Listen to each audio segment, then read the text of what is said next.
సాక్షాత్తు ఇక్కడ డిఐజీ అదే పనిగా పులివెందులకు వచ్చి కూర్చున్నాడు ఆయన. మీ మొహంలో టెన్షన్ చూద్దామని. అమ్మో, నీలో శాడిజం కూడా ఉందన్నమాట. నేను రాత్రి నుంచే దౌర్జన్య కాండ స్టార్ట్ దగ్గరుండి ఆయన సమక్షంలోనే జరిగించినాడు. అదెవరు చెప్పారు? అదెవరో చెప్తా నమ్ముతా నేను, వాళ్ళే చెప్పారు. వీడో తెంగరమాలోకం. ఎవడి డిఐజీ అంటే కోయా ప్రవీణ్. అరే తురే అన్నావంటే తోలు తీసేస్తాను ఎద్దవ్వా.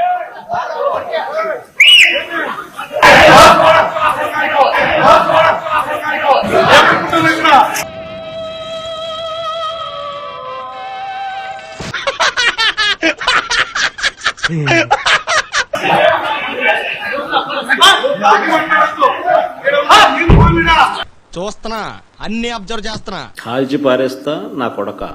అంతేనా? మండుతున్నట్టుంది.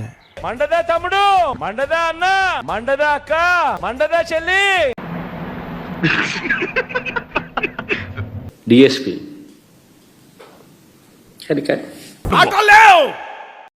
మాట్లాడుకోవటాలు లేవు. ఈ రాహుల్ గాంధీ అనే వ్యక్తి ఏదైతే చెప్తా ఉన్నారో, ఎందుకు ఈ రాహుల్ గాంధీ అనే వ్యక్తి ఆంధ్ర గురించి ఎందుకు మాట్లాడడం లేదు చెప్పు.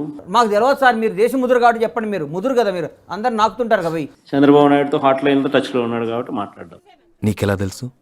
ఏమో, నాకు అన్నలు తెలిసిపోతే అంతే. చంద్రబాబు నాయుడు గురించి ఎందుకు మాట్లాడు? కారణం హాట్ లైన్. నీలాంటి దరిద్రపు కొట్టి విధం నేను ఎక్కడ చూడలేదురా. చంద్రబాబు రేవంత్ కాంగ్రెస్ హైకమాండ్.